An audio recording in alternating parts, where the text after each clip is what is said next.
অসমীয়াই দাপোন লৈ তুমি তোমাৰ বহল বুকুত কণীপাত কৰোঁ তোমাৰ বুকুতেই নিহিত হৈ আছে অসমীয়াই ভূত ভৱিষ্যতৰ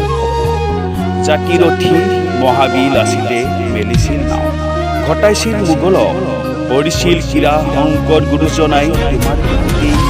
হাতুৰি নাদৰি আদি আদি পাতিছিল বৰ্গ অসমীয়াই আনন্দ মেলা সাহিত্য কান্দোনৰ নৱ নৱ খেলা বিচিত্ৰ মেলাৰ পাতি পাতি কটন গ'ল গৈ সাক্ষী ৰোলা অসমীয়াই